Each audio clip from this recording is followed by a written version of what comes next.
Hello guys, how are you. I hope कि आप सब अच्छे होंगे। Welcome to expert opinion. Friends, आज की वीडियो में हम डिस्कस करेंगे कुछ इम्पोर्टेंट क्वेश्चन बाल विकास एवं शिक्षा शास्त्र से। और ये जो क्वेश्चन हैं, ये जो सीरीज़ मैंने चलाई है बाल विकास एवं शिक्षा शास्त्र की, इस सीरीज़ में जितने भी क्वेश्चंस हैं वो आपके लिए यूपी टेट हो या रीट हो या किसी भी स्टेट का टेट हो, सभी के लिए हेल्पफुल रहने वाले हैं।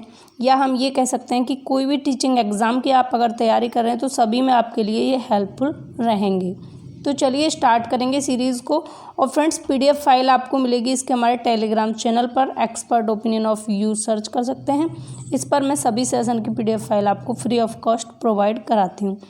वीडियो अगर पसंद आए, हेल्पफुल लगे तो लाइक शेयर करना, और चैनल फर्स्ट टाइम विजिट कर रहे हैं तो चैनल को सब्सक्राइब करके नोटिफिकेशन आइकन को भी प्रेस कर लें, क्योंकि इससे चैनल पर जो भी अपडेट होगा, जो भी वीडियोज़ डलेंगे, वो सभी आपको टाइम टू टाइम मिलती रहेंगी। स्टार्ट करेंगे। पहला क्वेश्चन है, निम्नलिखित में से कौन सी पूर्व बाल्यावस्था की विशेषता नहीं है। पूर्व बाल्यावस्था, बाल्यावस्था को भी दो पार्ट्स में डिवाइड किया गया। कौन कौन सा? पूर्व बाल्यावस्था और उत्तर बाल्यावस्था। अब पूर्व बाल्यावस्था की विशेषता आपको कौन सी नहीं है ये बतानी है, नहीं है ये बतानी है, ठीक है। एक बार नीचे कर लेती हूँ मैं। पूर्व बाल्यावस्था की विशेषता कौन सी इनमें से नहीं है?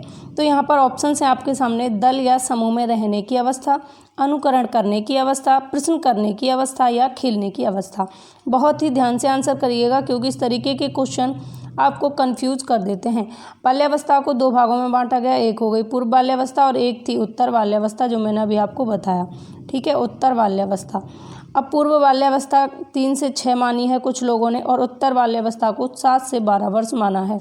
तो 7 से 12 वर्ष की अवस्था में कौन सी एक्टिविटी होती है, यानी पूर्व बाल्यावस्था, सीधा सीधा आप इतना ध्यान रखो कि पूर्व बाल्यावस्था की इनमें से कौन सी विशेषता नहीं है। तो देखिए, दल या समूह में रहने की अवस्था होती है, 3 से 6 वर्ष की उम्र में रहता है बच्चा। अनुकरण करने की अवस्था भी होती है और खेलने की अवस्था भी होती है, या इसे खिलौनों की अवस्था भी कह सकते हैं, टॉय एज भी इसको कह सकते हैं पूर्व बाल्यावस्था को। लेकिन यहाँ ऑप्शन थर्ड जो है, प्रश्न करने की अवस्था, ये 7 से 12 वर्ष की होती है, यानी उत्तर बाल्यावस्था होती है। तो यहाँ पर ऑप्शन आपका थर्ड सही हो जाएगा। प्रश्न करने की अवस्था पूर्व बाल्यावस्था की विशेषता नहीं है। किसकी विशेषता है? उत्तर बाल्यावस्था की ये विशेषता है, ध्यान रखना है। नेक्स्ट क्वेश्चन है अगला, कौन सा सिद्धांत व्यक्त करता है कि मानव मस्तिष्क एक बर्फ की बड़ी चट्टान के समान है, जो कि अधिकांशतः छिपी रहती है। उसमें चेतन के 3 स्तर हैं, चेतन मन के 3 स्तर बताए हैं।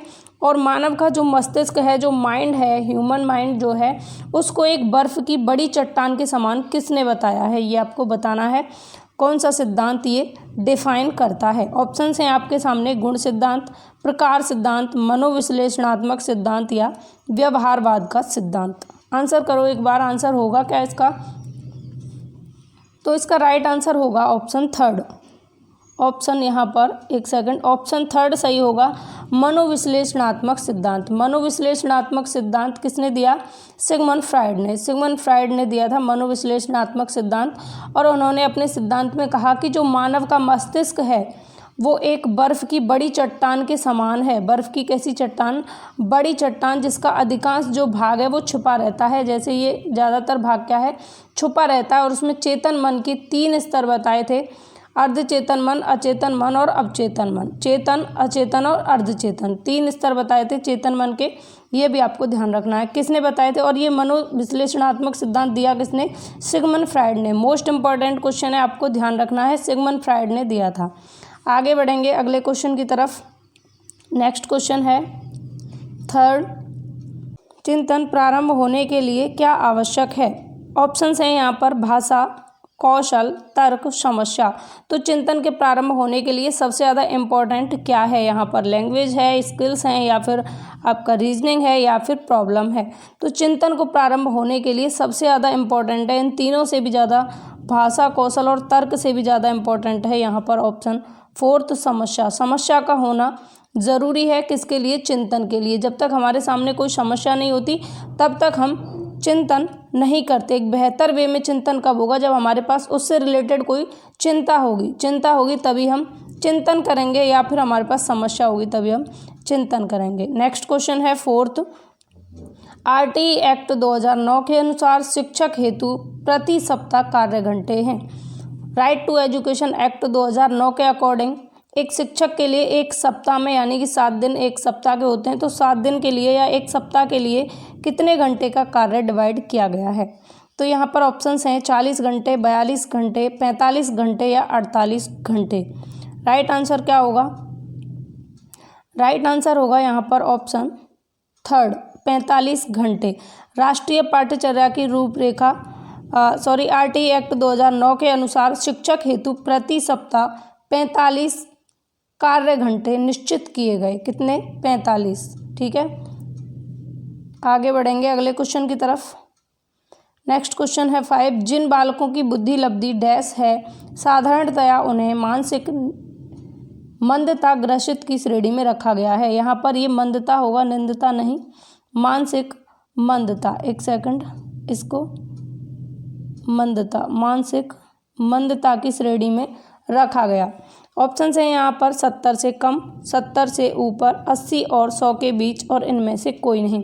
जो मानसिक मंद बुद्धि लब्धि वाले बालक होते हैं उनकी बुद्धि लब्धि कितनी मानी गई है मोस्टली?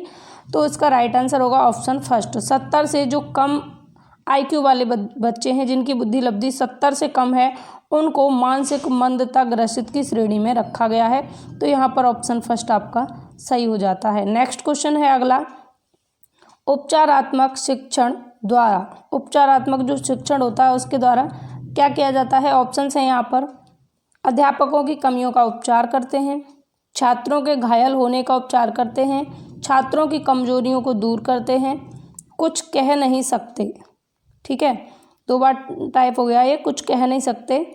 ठीक है, ध्यान रखना, एक ही बार है।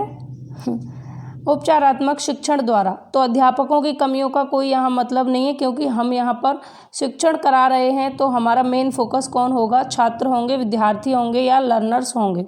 तो ऑप्शन फर्स्ट होगा नहीं। छात्रों के घायल होने का कोई मतलब नहीं है, क्योंकि हम शिक्षण करा रहे हैं तो यहाँ पर हम कोई शिक्षण से रिलेटेड बात करेंगे। छात्रों की कमजोरियों को दूर करते हैं, कुछ कह नहीं सकते। तो राइट आंसर क्या होगा? यहाँ राइट आंसर होगा ऑप्शन थर्ड, छात्रों की कमजोरियों को दूर करते हैं। जो विद्यार्थियों की कमजोरियाँ होती हैं, उनकी रिक्तियाँ कहाँ हैं, क्या क्या उनको कठिनाई हो रही है, उनका पता लगाते हैं निदान के अंतर्गत।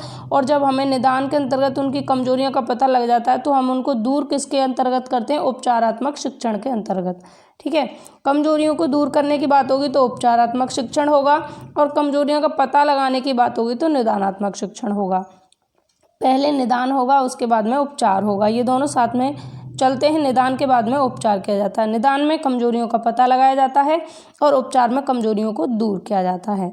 ठीक है, आगे बढ़ेंगे। क्वेश्चन नंबर 7 है, वातावरण वह भारी शक्ति है जो हमें प्रभावित करती है, किसने कहा था? जो एनवायरनमेंट है वो एक बाहरी एक्सटर्नल शक्ति है, एक्सटर्नल पावर है जो हमें प्रभावित करती है, अफेक्ट करती है हमें। ये किसने कहा? ऑप्शंस हैं यहाँ पर, रॉस ने, वुडवर्थ ने, पावलव ने, या इनमें से कोई नहीं। तो आंसर क्या होगा? एक बार आंसर करेंगे। आंसर इसका क्या होगा? राइट आंसर होगा इसका ऑप्शन फर्स्ट, रॉस ने। वातावरण वह बाहरी शक्ति है जो हमें प्रभावित करती है। वातावरण के संदर्भ में, एनवायरनमेंट के संदर्भ में ये परिभाषा किसने दी? तो ये परिभाषा दी है रॉस ने। तो ऑप्शन यहाँ पर फर्स्ट सही हो जाएगा। आगे बढ़ेंगे। क्वेश्चन नंबर 8, NCF 2005 बल देता है। ऑप्शंस हैं यहाँ पर आपके सामने, समस्या हल करने पर, रटने पर, या करके सीखने पर, या उपरोक्त सभी पर। NCF 2005 यानी कि राष्ट्रीय पाठ्यचर्या की रूपरेखा 2005, NCF 2005 बल देता है। यहाँ ऑप्शन होगा सही, कौन सा ऑप्शन सही होगा? यहाँ पर थर्ड, करके सीखने पर। किस पर बल देगा? करके सीखने पर ये बल देता है। ऑप्शन यहाँ आपका थर्ड सही हो जाएगा। समस्या हल करने पर हो सकता था, लेकिन ये जो रटने पर ऑप्शन है ये नेगेटिव है, इसलिए ये भी नहीं होगा, ये भी नहीं होगा। करके सीखने पर बल देता है, और उपरोक्त सभी होगा ही नहीं जब ऊपर वाले दोनों गलत हैं। ऑप्शन यहाँ आपका थर्ड सही होगा। आगे बढ़ेंगे। नेक्स्ट क्वेश्चन 9 क्वेश्चन है, डैश की अवस्था तक बालक की दृष्टि एवं श्रवण इंद्रियां पूर्ण रूप से विकसित हो चुकी होती हैं। ऑप्शंस हैं यहाँ पर 3 अथवा 4 वर्ष, 6 अथवा 7 वर्ष, 9 अथवा 10 वर्ष, या 8 अथवा 9 वर्ष की अवस्था। तो कितने वर्ष की अवस्था तक बालक की जो दृष्टि है, विजुअल और श्रवण इंद्रियां, ये दोनों पूर्ण रूप से विकसित हो जाती हैं, कंप्लीटली इनका डेवलपमेंट हो चुका होता है। तो आंसर होगा यहाँ पर आपका राइट ऑप्शन फर्स्ट, 3 अथवा 4 वर्ष। क्या होगा आंसर? 3 अथवा 4 वर्ष की अवस्था में बालक की दृष्टि एवं श्रवण इंद्रियां पूर्ण रूप से विकसित हो चुकी होती हैं। अगला है क्वेश्चन 10, निम्नलिखित में से कौन सा उदाहरण अर्जित प्रेरक का है? कौन सा उदाहरण अर्जित प्रेरक का है? ऑप्शंस हैं यहाँ पर पुरस्कार, भूख, विश्राम, रुचि। तो एक बार आंसर करो, क्या होगा इसका आंसर? अर्जित प्रेरक की बात हुई है। किसकी बात हुई है? अर्जित प्रेरक। अर्जित प्रेरक आपको बताना है कौन सा है इन चारों में से। तो देखिए, पुरस्कार जो है ये प्रोत्साहन देने के लिए प्रेरक है। भूख आपका जैविक प्रेरक है क्योंकि जन्मजात होता है, तो कैसा प्रेरक हो गया? ये जन्मजात प्रेरक हो गया। विश्राम कैसा है? शारीरिक प्रेरक है। विश्राम शारीरिक प्रेरक है। पुरस्कार प्रोत्साहन संबंधी प्रेरक है और भूख आपकी जैविक प्रेरक है, जबकि रुचि अर्जित प्रेरक है। तो ऑप्शन यहाँ पर 4th सही हो जाएगा। रुचि कैसा प्रेरक है? रुचि एक अर्जित प्रेरक का उदाहरण है, तो ऑप्शन 4th आपका सही हो जाता है। आगे बढ़ेंगे, नेक्स्ट क्वेश्चन है 11, निम्नलिखित में से कौन सी क्वेश्चन है निम्नलिखित में से कौन सी सामाजिक रूप से वंचित की समस्या नहीं है? सामाजिक रूप से वंचित की समस्या नहीं है। तो सीखने के लिए प्रेरणा का अभाव। नेक्स्ट ऑप्शन है कुपोषित, सृजनशीलता को पोषित होने के अवसर नहीं मिलना, रहने के लिए स्वस्थ परिवेश, विद्यालय में पक्षपातपूर्ण वातावरण का सामना करना। तो आंसर करो एक बार, सामाजिक रूप से वंचित की समस्या नहीं है। तो ऑप्शन 4 जैसे विद्यालय में पक्षपातपूर्ण वातावरण का सामना करना, अगर हम स्कूल जाते हैं और उसमें हमारे साथ में पक्षपातपूर्ण वातावरण होता है तो ये कैसी समस्या है? सामाजिक रूप से वंचित होने की एक समस्या है। तो ये ऑप्शन हमारा होगा नहीं।